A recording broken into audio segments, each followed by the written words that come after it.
They called him the Shadow Duke, a man forged in scandal and silence. He lived in the alcoves of society, a phantom with a title, watching the world with eyes that missed nothing. He was forced into a marriage with Matilda Beaumont, a woman as quiet and overlooked as a field mouse. He watched her, his silent bride, as she drifted through his cold, empty halls. But at the first grand ball of the season, when a cruel lord's voice cut through the music, branding her a desperate, damaged wife, the shadows finally stirred. For they failed to realize one thing: a shadow is just a protector, waiting for the right moment to strike. The rain that lashed against the windows of Beaumont Hall was a cold, miserable echo of the ruin that had finally breached its walls. Inside, the drawing-room felt damp, the once rich tapestries now faded, the settee's brocade worn thin. Matilda Beaumont, at 20 years of age, had long accepted her life would be one of quiet obscurity. She was not a diamond of the first water. She was not even a particularly sparkling gemstone. She was practical, kind, and possessed a quiet intelligence. But in the glittering marriage market of 1819 London, these were commodities of little value. Her father, Sir Philip Beaumont, a man who had gambled away a legacy that had survived 4 kings, held a letter in his trembling hand. "It is done," he said, his voice hollow. "We are destitute." Matilda's younger sister, Penelope, let out a soft cry. Matilda merely closed her eyes, her hands clasped tightly in her lap. She had known this was coming. The sold-off horses, the dismissed footmen, the creeping chill in the halls, it was all a prelude. However, Sir Philip continued, not looking at her, "There is a proposal, an offer of salvation." Matilda's eyes snapped open. "From whom?" "No one in our circle would dare." "It is not from our circle," her father interrupted. He tossed the letter onto the small, chipped tea table. The wax seal was thick, black, and bore the imposing crest of a raven holding a key. Penelope gasped. "Good heavens, is that—" "Yes," Sir Philip said, his voice thick with a mixture of shame and awe. "Gideon St. John, the Duke of Rothaven." The name fell into the room like a coffin lid. The Shadow Duke, the ruined Duke, a man who had inherited a title steeped in such depravity and scandal that society had slammed its doors upon him. He had not been seen in London for 5 years. Rumours painted him as a monster, a madman, or both. They said his father, the previous Duke, had been a debauched monster, and the son was a chip off the old rotten block. They said he was disfigured, scarred from some wicked brawl, and hid his face in the shadows of his crumbling ancestral home. He has proposed marriage?" Matilda whispered, her blood running cold. "He has not proposed," Sir Philip clarified, rubbing his temples. "He has made a business offer. He will absorb all my debts, every last shilling. He will settle a generous dowry on Penelope, ensuring her a proper season. He will restore Beaumont Hall to your mother. In exchange," Matilda finished, her voice flat, "for me." "It is a magnificent match, Matilda," her father tried, his voice gaining a false, hearty tone. "A duchess. You will be the Duchess of Rothaven." "I will be a sacrifice," Matilda said. But there was no tremor in her voice. She looked at Penelope, whose future was now tied to this single, terrible thread. She looked at the fraying carpet beneath her feet. She was, as she had always been, practical. "When does he expect me?" she asked. "His carriage arrives in 3 days," Sir Philip said, unable to meet her gaze. "The wedding will be private, at Rothaven Keep." Matilda stood and walked to the window, watching the rain carve paths through the grime. She would not be marrying a man. She would be marrying a ghost story. She would be sold to the shadows to buy her family a little more time in the sun.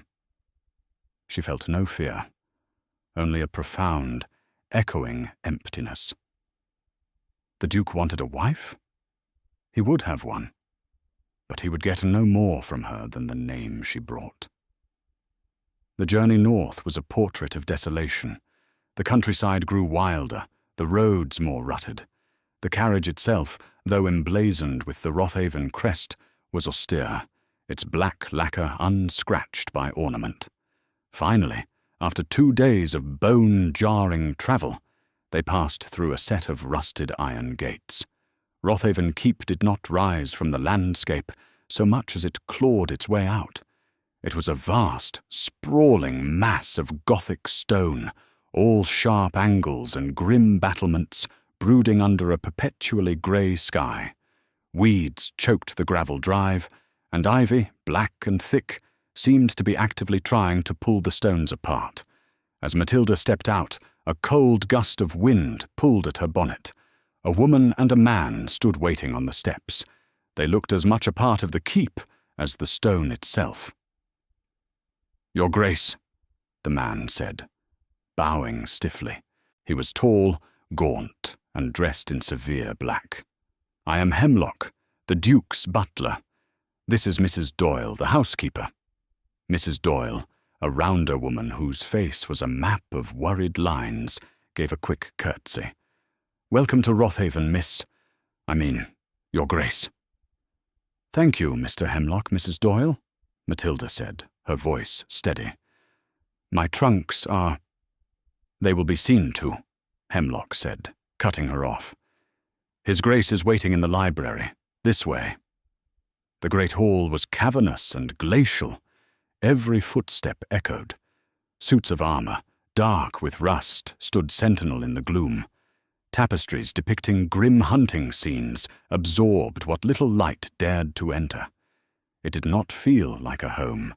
It felt like a mausoleum. Hemlock led her to a pair of towering oak doors and knocked once. A low, monosyllabic sound came from within. Hemlock opened the door and gestured for her to enter, then pulled it shut behind her, the click of the latch sounding impossibly loud. The library was lined floor to ceiling with books, but a thick layer of dust suggested they were for appearance, not for reading. A fire guttered weakly in a fireplace large enough to roast an ox. And in the farthest, deepest corner of the room, half obscured by the shadow of a towering bookshelf, stood a man. He was tall, taller than she had expected. He was dressed not in the silks of a duke, but in the simple, severe black of a country gentleman. He did not move, did not step forward to greet her. He simply watched. "Your Grace?" Matilda ventured, her voice swallowed by the room. He stepped forward, just one pace, moving from shadow into the dim grey light. The rumors, it seemed, were only half-truths. He was not a monster. He was not horrifyingly disfigured. There was, however, a pale, thin scar that ran from the sharp line of his jaw up to his left temple, narrowly missing his eye. It was not grotesque, but it gave his face a permanent, severe tension. His hair was black and unruly, and his eyes were the most startling part. They were a deep, piercing grey, and they looked at her with an intensity that was neither kind nor cruel, but simply assessing. He was, she realized with a strange jolt, a strikingly handsome man, but in a way that was dangerous, like a panther resting in a tree. "Miss Beaumont," he said. His voice was not a growl as she'd imagined. It was a low, smooth baritone, but rusted from disuse. "Duke Rothaven," she replied, offering a small curtsy. An awkward, heavy silence descended. He just watched her. "The wedding," he said finally, "is set for tomorrow, at the chapel on the grounds. Mrs. Doyle will show you to your rooms. You will have the east wing." "The east wing?"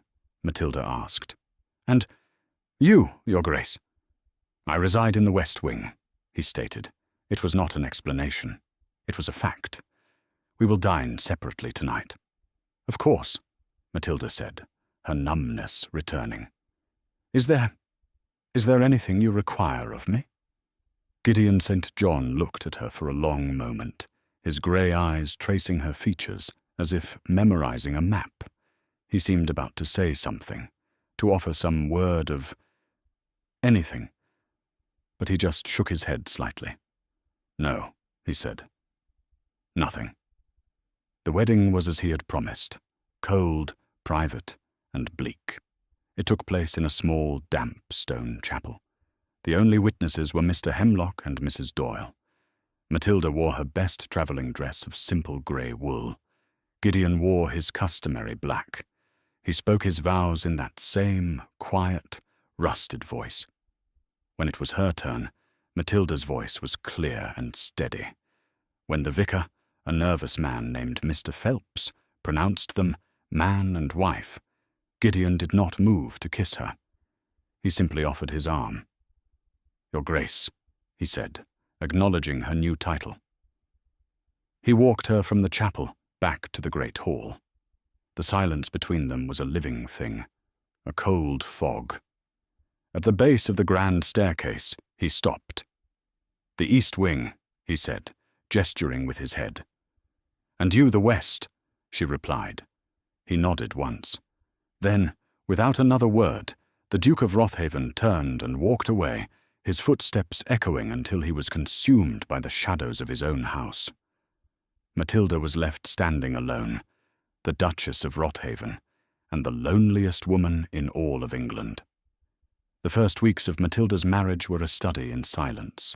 Rothaven Keep was her prison, albeit a vast and well-appointed one. Mrs. Doyle, seeing the new Duchess was kind and undemanding, ensured her rooms were clean, her fires were lit, and her meals were served hot. The east wing was, in fact, far brighter than the rest of the keep, with tall windows overlooking a vast, overgrown but once beautiful garden. Her husband, however, was a ghost. Matilda would go days without seeing him. She ate her meals alone in a dining hall built for 60. She took her walks alone in the tangled gardens. She read books from the dusty library, which she had Mrs. Doyle begin cleaning, much to Mr. Hemlock's silent disapproval. But she always felt him. Gideon St. John was a presence, even in his absence. She would be walking in the garden, trying to decipher which weeds were choking the rose bushes, and a prickling sensation on her neck would make her look up. In a high window of the west wing, a dark shape would be standing, perfectly still, just watching. As soon as she met his gaze, the shadow would retreat. One evening, she was in the library, curled in a chair near the fire she had insisted be lit, reading a novel. The room was silent, save for the crackle of the logs. Suddenly, she sensed it again. That same intense observation. She looked up slowly. He was standing in the doorway, half hidden in the hall's gloom. He was so still he might have been one of the suits of armor. She had no idea how long he had been there. Your Grace, she said, her heart giving a nervous jolt. Did you need something? He stared at her. His grey eyes were unreadable. He seemed to be weighing 1,000 words, yet not one of them passed his lips. The fire, he said, his voice low. It is better. Yes, Matilda said, closing her book. The room was so cold. He nodded once, a sharp, jerky motion. And then he was gone, melting back into the darkness of the hall. Matilda was not a girl prone to flights of fancy, but she was deeply unnerving. She was married to a man who communicated in shadows and monosyllables. She began to wonder if the rumors of his madness were true. She tried to learn more from the staff. Mrs. Doyle was forthcoming, but knew little. He's always been quiet, Your Grace, the housekeeper said, wringing her hands as she watched Matilda arrange some wildflowers in a vase. Even as a boy. But after his father, Well, after the old Duke passed, and his Grace came back from the continent, he just closed. Like a bank vault. That Mr. Hemlock, he's the only one his Grace talks to. Been with him since he was a lad. Mr. Hemlock, however, was impenetrable. He regarded Matilda with a possessive loyalty aimed solely at his master. He seemed to view her as an intrusion, another burden the Duke was forced to bear. One rainy afternoon, driven by a mixture of boredom and a desperate need to understand the man she had married, Matilda found herself exploring the West Wing. She had been implicitly forbidden, but no one had said it aloud. This wing was different from hers. It was darker, heavier, and held a palpable sense container of sorrow. The portraits on the wall were of St. John ancestors, all of them severe and judging. At the very end of the long hall, she found a door that was different from the others. It was made of thick, dark wood and had a heavy iron lock. She touched the cold metal. "It is locked." Matilda spun around, a cry stifled in her throat. Mr. Hemlock stood 10 feet behind her, his gaunt face set like stone. "Mr. Hemlock, you startled me," she said, regaining her composure. "I was just exploring." "This wing is the Duke's private residence, Your Grace," he said, his voice dripping with disapproval. "And that door is never to be opened." "What is behind it?" she asked, her curiosity piqued. "What is behind it," Hemlock said, taking a step closer, "is the Duke's business, and not yours. Your wing is in the east. I suggest you return to it." The sheer insolence of it took her breath away, but before she could formulate a reply, another voice cut through the hall, the low, resonant baritone of her husband. "Hemlock." The butler froze. Gideon was standing at the far end of the hall, a pillar of shadow. He had not raised his voice, yet the command in that single word was absolute. "Your Grace," Hemlock said, bowing. "You will return to your duties," Gideon said, "and you will remember to whom you are speaking." Hemlock's face paled. He looked at Matilda, his eyes filled with a new, grudging respect and fear.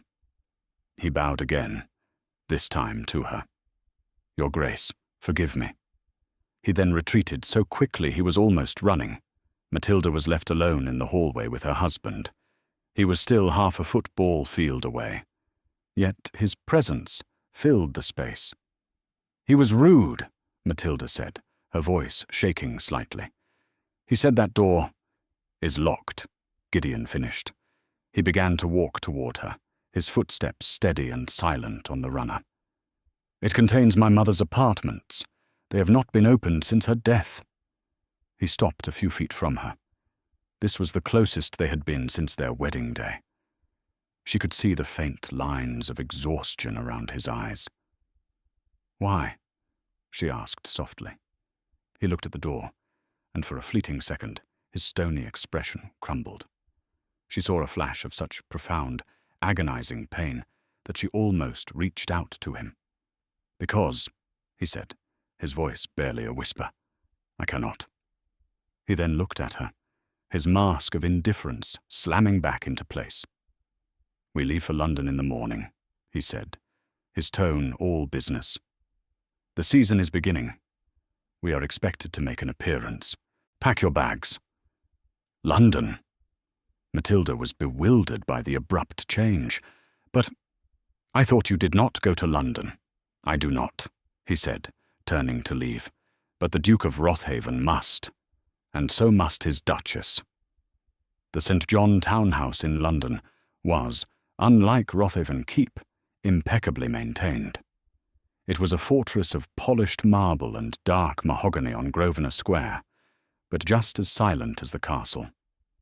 It was clear Mr. Dryden, the Duke's solicitor, ran his affairs with precise, cold efficiency. The night of the first ball of the season, the one hosted by the Dowager Countess of Lytton, arrived with the finality of a death sentence. Matilda, dressed in a gown of pale cream silk that Mrs. Doyle had miraculously produced, felt like a fraud. The dress was beautiful, far finer than anything she had ever worn, but she felt like a common sparrow dressed in swan's feathers. Gideon was waiting for her at the bottom of the stairs. He was dressed in formal evening attire, a perfectly tailored coat of black superfine wool and a stark white cravat. The severe black and white only emphasized the dangerous angles of his face and the piercing grey of his eyes. He looked less like a guest and more like an executioner. He watched her descend, his face, as always, unreadable. He offered his arm. His touch, even through his glove, was electric. It was the first time they had touched voluntarily. The carriage ride was silent, but it was a different silence.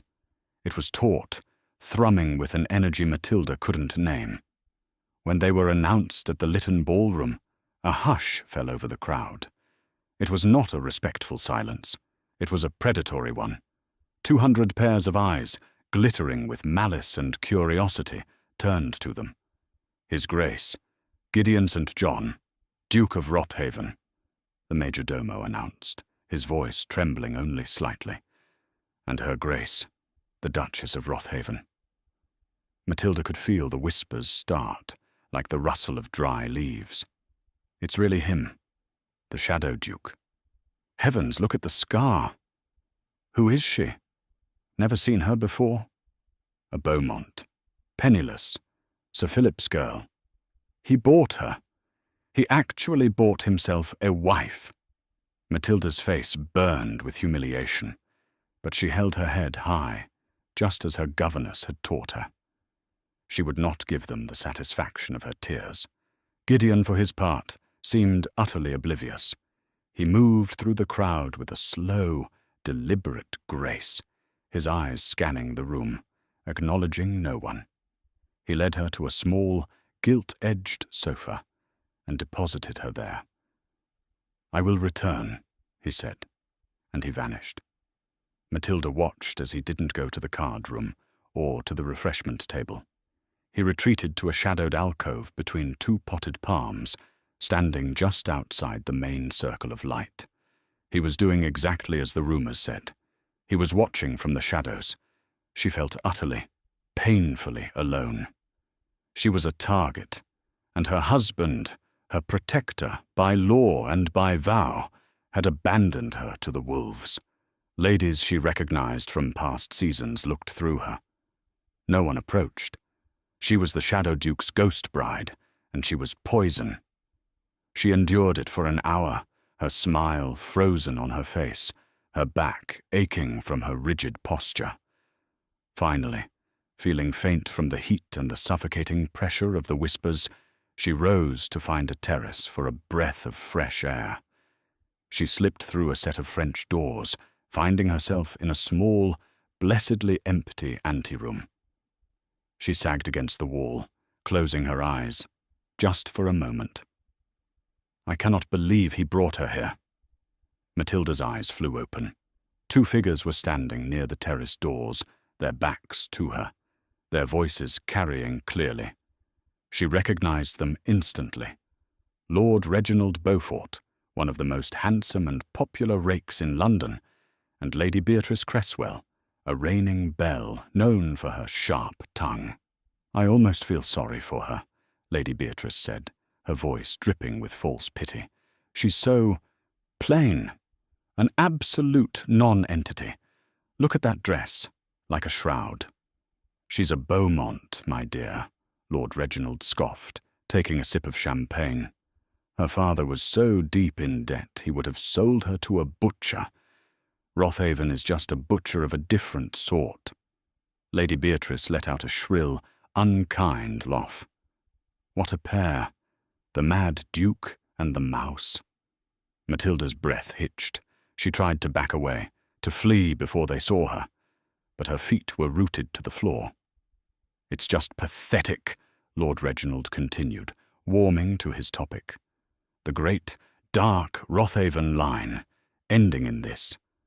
A reclusive madman so broken he had to buy a wife from a bankrupt line." He paused, then delivered the final devastating blow, his voice loud with performative disgust. "Look at her. The Rothaven ruin has finally scraped the bottom of the barrel. He's bought himself a damaged, desperate little wife, and she's not even pretty enough to justify the price." A tear, hot and sharp, broke free and rolled down Matilda's cheek. She had been called plain. She had been called poor. But damaged? Desperate. The cruelty of it shattered her composure. She made a small, choked sound. Lord Reginald and Lady Beatrice turned, their faces aghast to see her there. But their shock quickly morphed into smug, cruel amusement. They were sharks who had tasted blood. "Why, Your Grace?" Lady Beatrice drawled. "We didn't see you there." Matilda stood frozen, her humiliation complete. She was exposed, wounded, and utterly alone. You are unkind," Matilda whispered, her voice trembling. Lord Reginald Beaufort let out a short, barking laugh. "And you, Duchess, are naive. This is London. We speak the truth here, and the truth is, you are a pitiful little creature who— Lord Beaufort." The voice was not loud. It did not boom. It was low, cold, and cut through the air like a shard of obsidian. From the shadows of the doorway leading back to the ballroom, a figure detached itself. Gideon. He moved with a lethal, fluid grace, his face a mask of controlled fury. His grey eyes were not unreadable now. They were blazing with a silver, terrifying light. He had been there. He had heard. He had been watching. Lord Reginald and Lady Beatrice, who moments before had been the pinnacle of arrogance, took an involuntary step back. "Rothaven," Beaufort managed, attempting a swagger. "You were just leaving," Gideon said, his voice flat. "Now see here," Beaufort puffed up.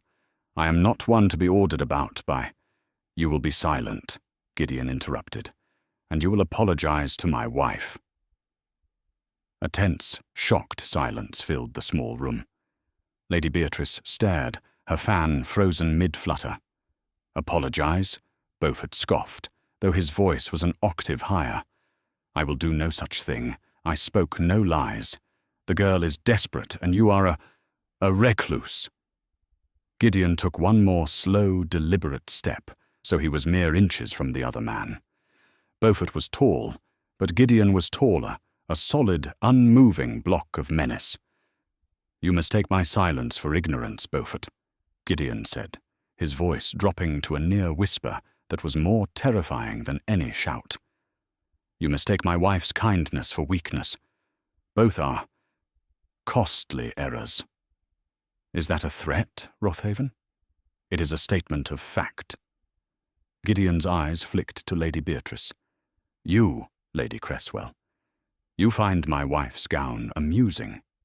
Shall we discuss your gowns, and how they are paid for? I'm certain your husband, the Baron, would be fascinated to learn that his accounts at the Modiste are being supplemented by, shall we say, a friend in the Foreign Office." Lady Beatrice's face went from pale to ghostly white. I don't know what you mean." "Oh, I think you do," Gideon murmured. "I have copies of the receipts, and the letters that accompanied them. They are quite descriptive." He turned his full attention back to Beaufort, who was watching this exchange with growing horror. "And you, Reginald?"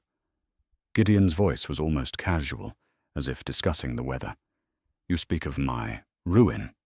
An interesting choice of words. Shall we discuss yours? Let us speak of the card game at White's last Tuesday, the one you thought was private. You lost £10,000, was it not? To Lord Pendleton." Beaufort's blood drained from his face.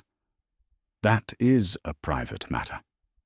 "It was," Gideon corrected him, "until this morning, when I purchased your marker from Pendleton. He was, as you know, in need of ready coin. I now hold your debt, Beaufort. And I am not as patient as he is." Gideon tilted his head. £10,000. I believe that is more than your entire unentailed estate is worth.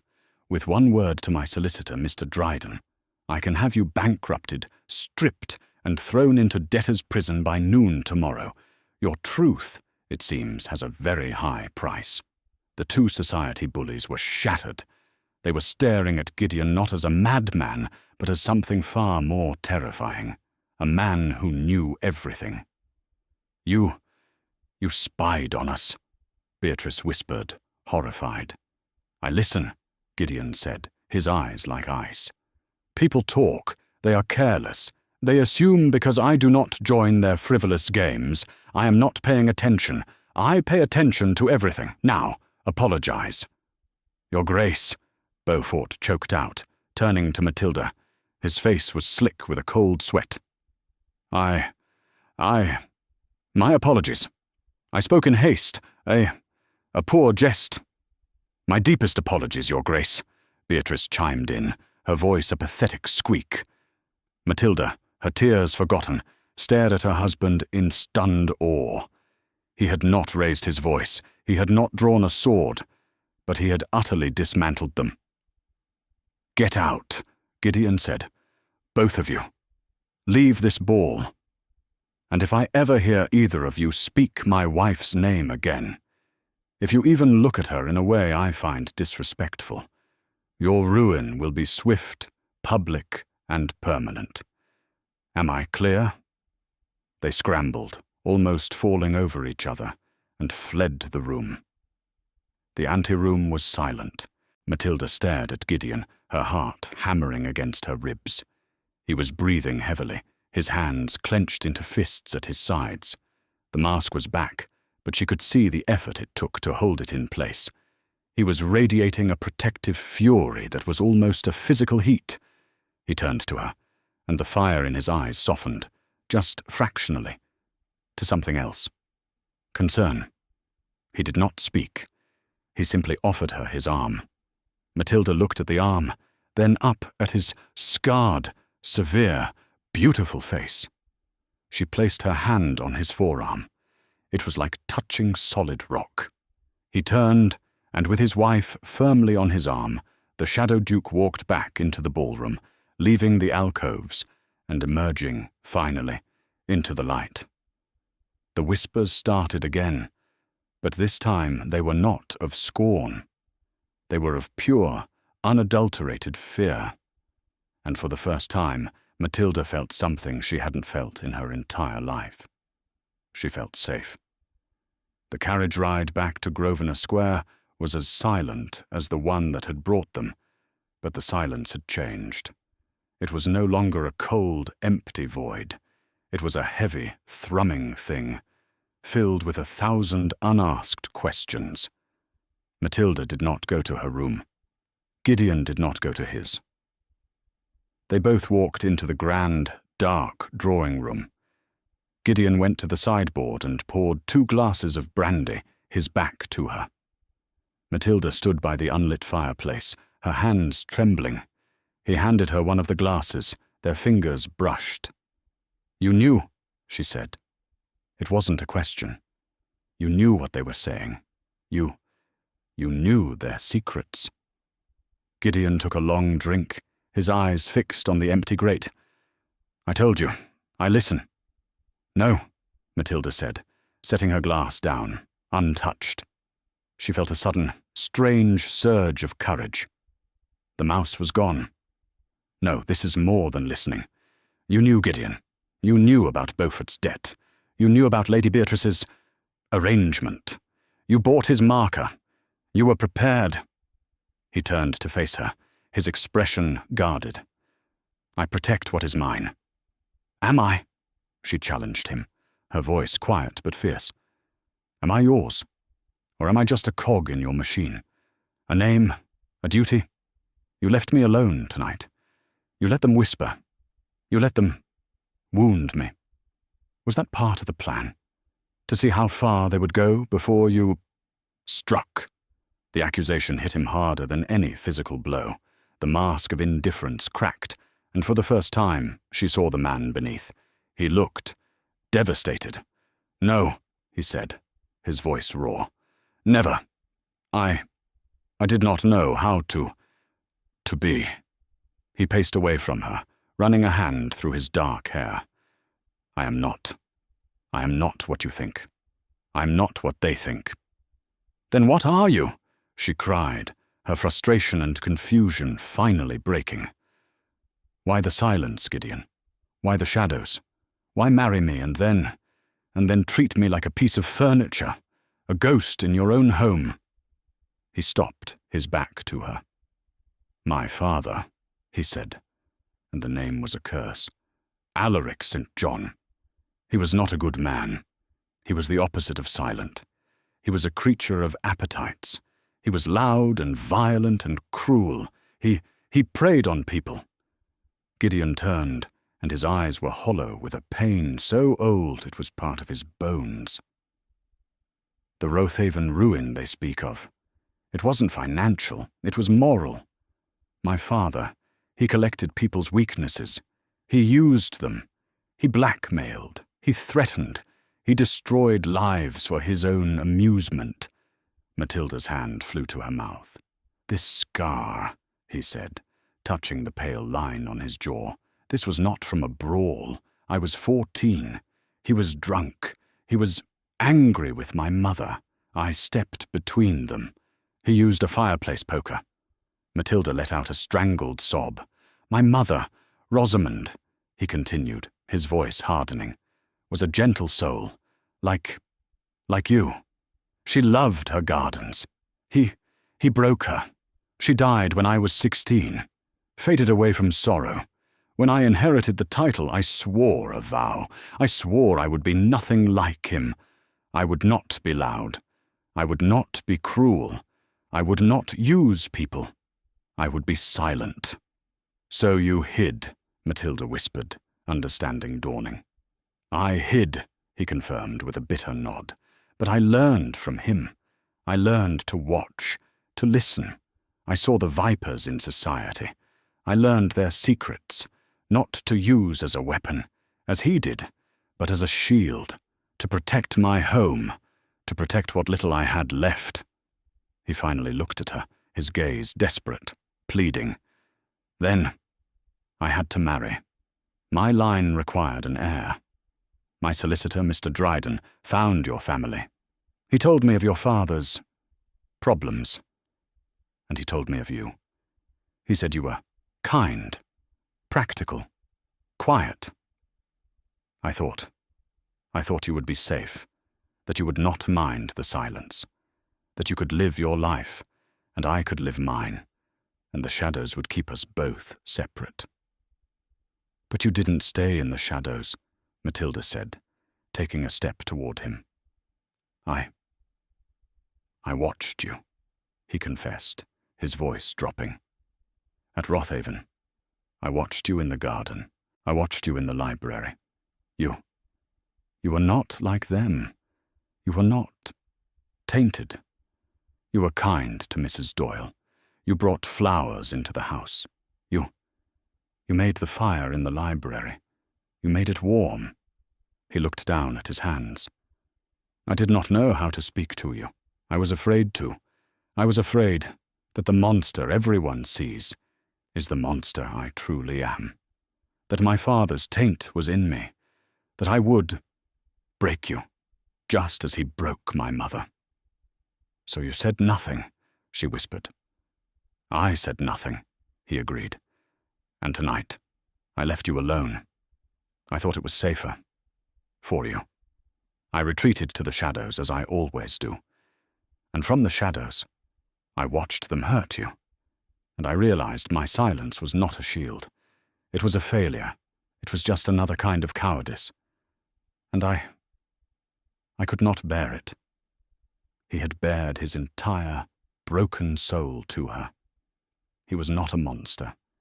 He was a man trapped in a prison of his own making, a prison built to contain a monster that had never existed. Matilda crossed the space between them. She was no longer afraid. She reached up, her hand trembling, and gently, so gently, She laid her fingers against the scar on his jaw. Gideon flinched, his eyes squeezing shut as if expecting a blow. But she just held her hand there, her touch a balm. "You are nothing like him, Gideon," she whispered, her voice fierce. "You are not a monster. You are the man who defended me." He opened his eyes. They were wet. He leaned, just slightly, into her touch, like a man starved of kindness his entire life. "Matilda," he breathed, her name a prayer. And for the first time, Gideon St. John, the Shadow Duke, stepped fully into the light, and he did not step back. Their return to Rothaven Keep a week later was a transformation. The heavy, oppressive silence of the journey north was replaced by a quiet, hesitant conversation. Gideon, it turned out, was not just observant. He was brilliant. He spoke of politics, of agriculture, of literature. He asked her about her childhood, her sister, her hopes. He listened with the same intensity he had once used to watch. The keep itself, however, remained a fortress. Mr. Hemlock, while outwardly subservient, still watched Matilda with a suspicion that bordered on jealousy. He had been the keeper of the Duke's secrets for so long, he seemed to resent her for having breached the walls. But Gideon was a changed man. He no longer dined in his wing. He joined her. He no longer vanished. He sat with her in the library, a separate book in his lap. The companionable silence, a new and wondrous thing. One afternoon, Matilda found him standing in the west wing, staring at the locked door to his mother's apartments. He had been there for a long time. "You said you couldn't open it," she said softly, coming to stand beside him. "I was afraid," he admitted. "Afraid of what I would find, or what I wouldn't. Afraid of the memories." "You don't have to be afraid anymore," she said. "You are not alone in this house, Gideon." He looked at her, his grey eyes searching her face. "Hemlock has the key." When the butler was summoned, he was visibly distressed. "Your Grace, you haven't asked for this key in 20 years. It is not wise to dredge up the past." "The past is already dredged up, Hemlock," Gideon said, his voice firm. "I will have the key." With a shaky hand, the butler produced a large, ornate iron key from a ring on his belt. He handed it to Gideon, his eyes full of disapproval for Matilda. Gideon's hand trembled as he put the key in the lock. It was rusted, and he had to put his shoulder into it to turn. The click of the tumblers was deafeningly loud, followed by the groan of hinges that had not moved in 2 decades. He pushed the door open. A wave of stale, musty air, thick with the scent of dried lavender and dust, washed over them. The rooms were perfectly preserved, shrouded in white dustcloths. They looked like a graveyard of furniture. Together they began to pull the cloths away. It was not a sad, dark room. It had been beautiful. The furniture was light, feminine, and on the wall there was a portrait. It was of a woman, young and bright, with kind eyes and a gentle smile. Lady Rosamond St. John. She was beautiful, Matilda whispered. I barely remember her smiling," Gideon said, his voice thick. "He took that from her. From us." On a small writing desk, an overturned inkwell had spilled, but beneath it, a leather-bound journal was preserved. "Her diary," Gideon breathed. He opened it, his hands shaking. The pages were filled with a delicate, looping script. He read aloud, his voice gaining strength. It spoke of her love for her gardens, her frustration with the weather, and her terror of her husband. "Alaric was furious tonight. He does not like me to disagree.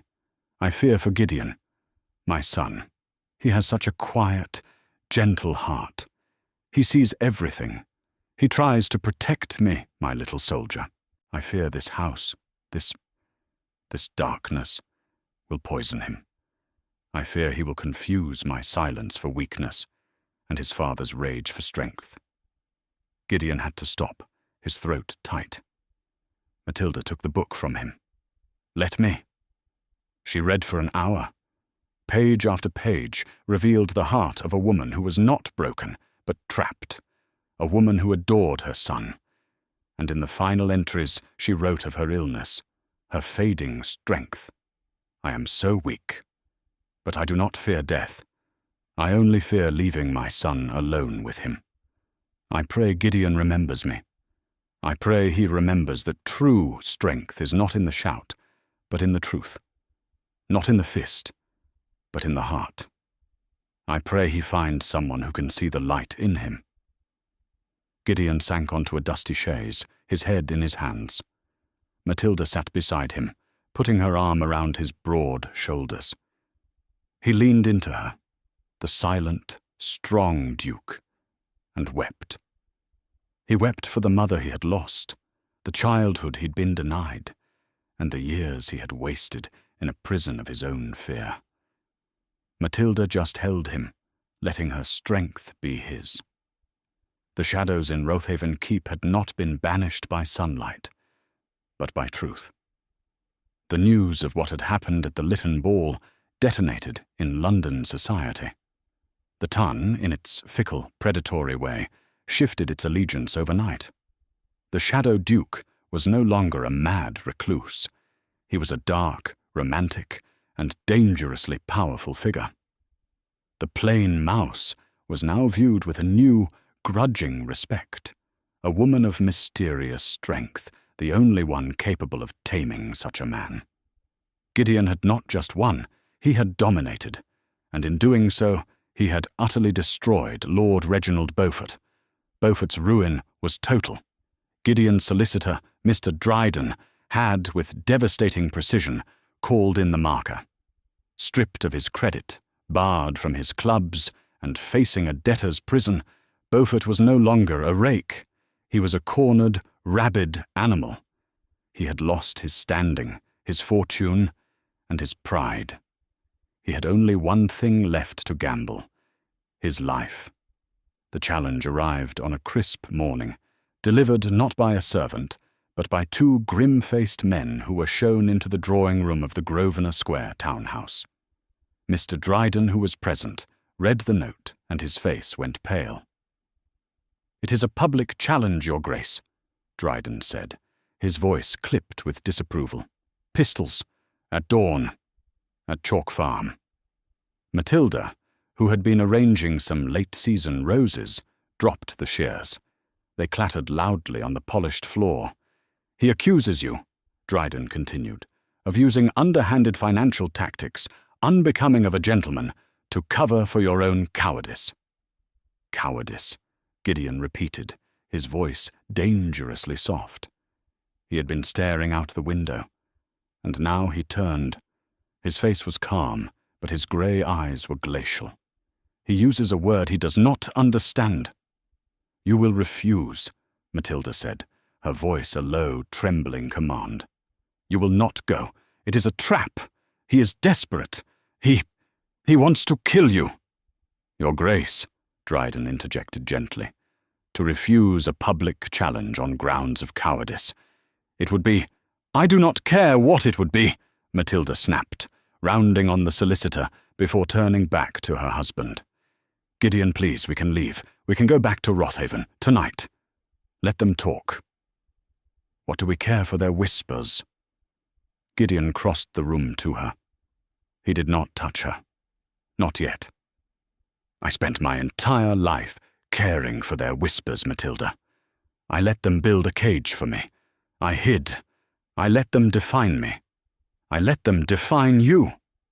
I don't care what they call me," she cried, her hands fisting in her skirts. "I care for you." "And I," he said, his voice dropping, "care for you. This is not about my name. It is about yours. He insulted you. He publicly shamed my wife. If I refuse now, it will undo everything. It will prove him right. It will confirm to the entire world that I am a coward who hides behind money and shadows. They will call you a coward's wife." "And that," he said, his voice hardening, I will not permit. Not while I draw breath. He finally took her face in his hands, his gaze holding hers, firm and reassuring. The man who had once been afraid to meet her eyes now looked at her as if she were his only truth. I will not fail, he said. This is the last ghost. I must face it in the open. Do you trust me, Matilda? She searched his steady, silver-grey eyes. The fear was still there, a cold knot in her stomach, but it was overshadowed by a profound, unshakable faith. This was not the broken man from the library. This was the protector from the anteroom. I do, she whispered. Good, he said. Mr. Dryden, you will act as my second. See to the details. The ride to Chalk Farm in the pre-dawn chill was a special kind of agony. The fog was thick, clinging to the carriage windows like a shroud. Matilda sat opposite Gideon, her hands clasped so tightly her knuckles were white. He was in his shirt sleeves, his coat folded beside him, and he looked perfectly, terrifyingly calm. He did not offer her false platitudes. He simply sat with her, his presence a solid, unmoving rock in the swirling mist of her fear. Chalk Farm was a bleak, desolate field, chosen for its privacy. Beaufort was already there, pacing, his movements jerky and manic. He looked as if he hadn't slept. Matilda insisted on staying. She would not hide. She watched from the carriage, the window down, the cold air stinging her face. Your Grace, Mr. Dryden said, approaching Gideon with the pistol case. Are you certain? I am, Gideon replied, taking the weapon.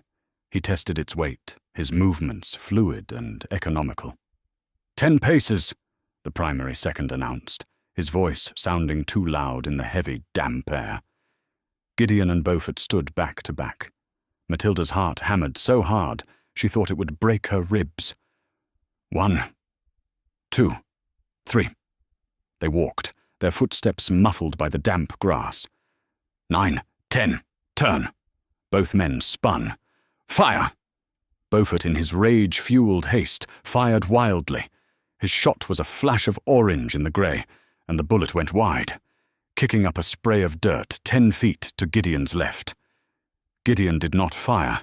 He stood perfectly still, his arm extended, the pistol aimed not at Beaufort, but held steady, pointing at the sky. A terrible silence descended, broken only by Beaufort's ragged breathing. What is this, Rothaven? Beaufort spat, his hands shaking as he fumbled to reload. Are you a coward? Fire your weapon! Fire, damn you! I have no desire to kill you, Beaufort, Gideon said, his voice carrying with impossible clarity across the field.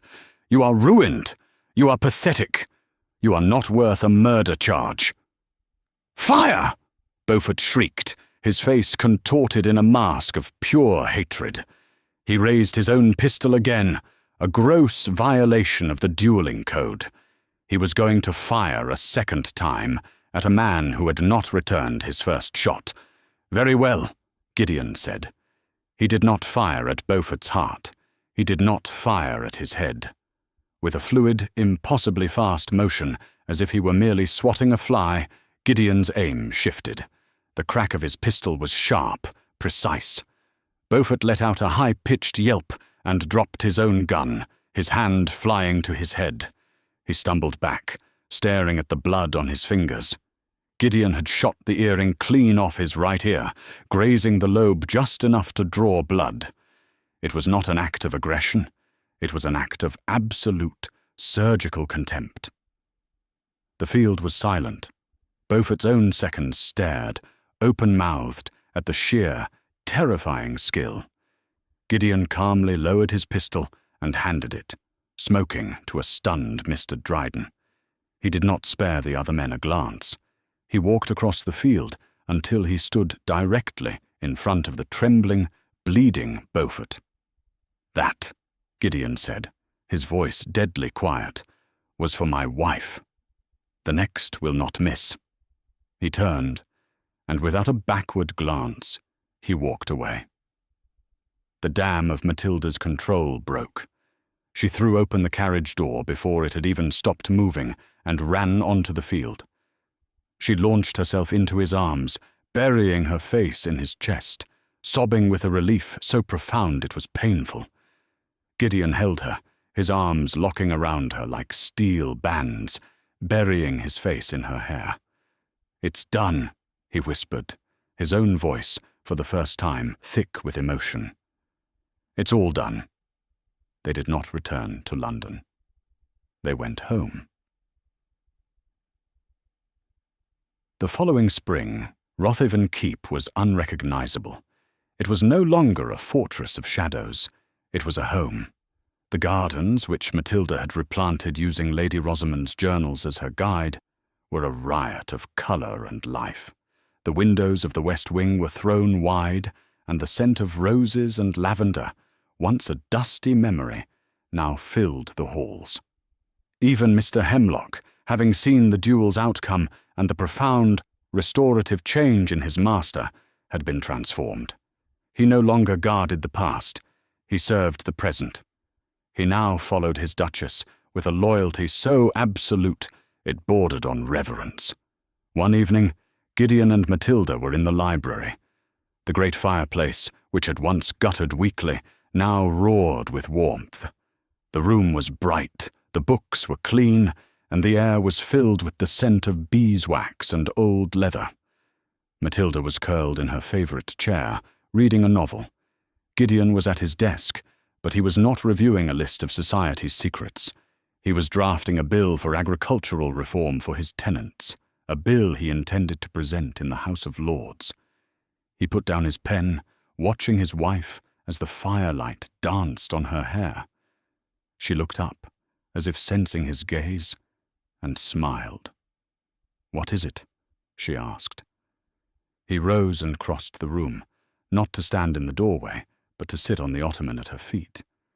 He took her hand, lacing his fingers with hers. "I was just thinking," Gideon said, his voice low and content. "They called me the Shadow Duke, but I was never a shadow." "What were you?" she asked softly. He brought her hand to his lips, his grey eyes, once so cold, now filled with a light she recognized as her own.